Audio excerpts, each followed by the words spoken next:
Present, Honorable Speaker of the National Assembly, my Lord the Chief Justice, Honorable Members of Cabinet and the National Assembly, Lord Mayors of Banjul and Kanifing Municipality, Regional Governors, members of the Diplomatic and Consular Corps, representatives of international organizations and partners, political party leaders, government officials and service chiefs, community and religious leaders, fellow Gambians, boys and girls. Proudly and closely bound as a nation, we have come together once again, as we do every year, to commemorate our beloved country's attainment of political independence on 18 February 1965. Ever since, particularly from 2017 to date, we have come a long way as a nation, defying all odds to make remarkable achievements in the process of national development. In fact, the successes we registered since I assumed office as president 7 years ago are spectacularly phenomenal, tangible and undeniable. Our socio-economic achievements, especially in infrastructure development, are physically visible, cutting across all sectors, regions, communities, and demographic characteristics. The coronavirus pandemic, climate change, and other global crises, severe as they may be, have not deterred us from marching forward. Rather, we continue to make progress in the turbulent world of ever-increasing and unforeseen unrest, leading to instability in every corner of the globe. These notwithstanding, we must continually seek solutions to all possible challenges ever before they emerge. In light of the upheavals, fears and threats within the sub-region and beyond, we must endeavor to educate our people and inspire them to remain steadfast in safeguarding the nation, contributing to its progress, and helping to secure the peace and stability we so lovingly enjoy as Gambians. For this reason, it is necessary to ask urgently, how can we preserve the nation as a people, together with our successes, and build on them? How can we safeguard the nation, inclusive of our sovereignty, symbols of authority, and institutions? How can we secure our resources and utilize them in the best interest of the people? These questions compel me to conclude that this year's National Day celebration should be devoted to reflection on our collective responsibility of preserving the nation, safeguarding the state, and securing our resources. Distinguished ladies and gentlemen, boys and girls, preserving the nation for what it was requires us to cherish and safeguard our identity, history, culture, social structures, relationships, and everything else that distinguishes us as a people. Embedded in this strengths are our shared values and ways of coexisting in peace and harmony as Gambians. Hence, we must make sure that they are not corrupted to give way to indecency. To succeed in this national endeavor, the government we choose to manage our affairs, the constitution and the laws that regulate behavior, the institutions that provide services, and the territorial boundaries that define our land surface must be at the heart of whatever we do. Without these, our resources would be wasted, which we must collectively resolve to prevent. At the core of our development is the economy, which lies at the center of three important features, namely our resources, human and material, our productivity in scope and intensity, and thirdly, our level of creativity to initiate positive change, execute appropriate action, and utilize goods and services appropriately and maximally. These cannot be attained in any country without the active and collective engagement of its people. The dynamics that frustrate such efforts may crop up from within or outside. With a united front tied to a common goal and with collective vigilance and reinforced by civilian cooperation with the security services, we will always repel all acts of subversion and crime against the state, either arising from within the country or elsewhere. Distinguished ladies and gentlemen, boys and girls, we have successfully developed massive infrastructure to the point that there are formidable road links in every region of the country. The agricultural sector is now booming, following the bumper harvest recorded this year. Tourism is picking again, and energy generation stands at a level never recorded before in the history of the Gambia.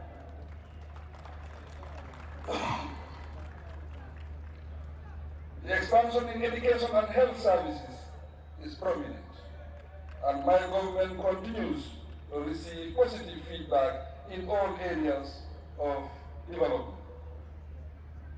We are fully aware, nonetheless, that development is a never-ending process. As a result, we will continue to work hard and invite all Gambian citizens and supporters to come on board and be part of the national bandwagon to fly the Gambian flag much higher. These flags, the collective responsibilities that lie on every one of us. To spell it out, these are the civil responsibilities of acting passionately and legitimately on our mandates, roles, duties, and assignments as public servants or private citizens or both. Our national plans, sector policies, programs and projects, legal frameworks, and service delivery are done transparently to allow for public participation and scrutiny. Every citizen and friend of the Gambia, therefore, has the opportunity to be part of the process, and we encourage everyone to come on board. I challenge you to transform these goals into sustained, meaningful dialogue, to educate the people and allow everyone to play their roles as patriotic and constructive Gambian citizens. I suggest further that such themes be the thrust of formal and informal discussions, including engagements in educational and non-educational institutions, to feed into the public discourse on our collective responsibility to protect, preserve, and make the most of the nation and its resources. The ultimate goal of all such engagement must, however, rest on the attainment of our development targets and objectives. The recent consultative activities with the political leaders and national dialogue were both received with approval and were successful. The response and participation of political leaders, civil society organizations, and the public were healthy and constructive. I thank the participants and organizers alike for these accomplishments and hope that we continue the process with the same good spirit and goodwill. I endorse the National Dialogue Initiative to be an annual event. Fellow Gambians, boys and girls, life has never been rosy all the way. Therefore, we do not promise that life in the Gambia could be trouble-free. It is unrealistic to expect this. We are bound to encounter difficulties, such as those imposed on us due to global developments.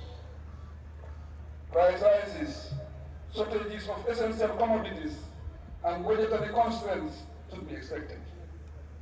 In such circumstances, we should unite personally and apply remedial measures. The government will always seek ways out of every difficulty that confronts the nation. And we expect the people to support us to resolve such challenges. I pay tribute to all those who have contributed to our progress and attainments so far. These include those within and outside the country, be they in government or in any other domain of public-private life. The citizens of the Gambia, in general, and our partners, in particular, fall within this bracket. Distinguished personalities, ladies and gentlemen, boys and girls, as we celebrate our National Day, my government reaffirms its commitment to building an education system that is not only a pillar of national pride, but also a catalyst for sustainable, inclusive development. Indeed, we are charting a course towards a brighter, more educated future for every child living in the Gambia. At the forefront of our achievements is the remarkable progress in inclusive and equitable education. The success story on providing school infrastructure is equally unprecedented. This is meant to influence learning outcomes and positively impact enrollment. Besides increasing access to quality education, my government is setting the stage to adequately equip our citizens with expertise in digital technology through the school curriculum. We will continue as well to recognize, honor, and celebrate both teachers and students who excel without injustice to anyone within the sector. Boys and girls, there are a lot of opportunities at your disposal. Nations, particularly youth, thrive on education and training. You must realize, therefore, that skills, education, and training could speedily result in building the economy, expanding self-employment, and allowing you to take control of the economy. The recent establishment and upgrading of tertiary and higher education institutions by my government are meant to multiply your chances of success. The future is yours, but so is the present being modeled in your favor. Make the most of both worlds, and your families, communities, and nations will forever remain proud of you. As the adage goes, the key in use is never lost. Stick to your schoolwork, read extensively, and work like disciplined citizens so that you will shine bright wherever you may be. The education sector personnel and students, the security services present, and the organizing committee of this 59 Independence Day anniversary celebration deserve special mention. I thank you all most sincerely. Together with our outstanding security services, the exciting voluntary organizations, and resourceful teachers, we thank every student for the brilliant talent displayed this morning.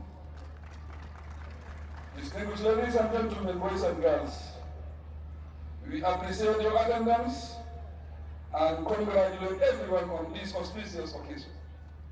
I pray that we celebrate the day together for a long time to come, and humbly ask God to bless us and bless the Gambia. I thank you for your kind attention.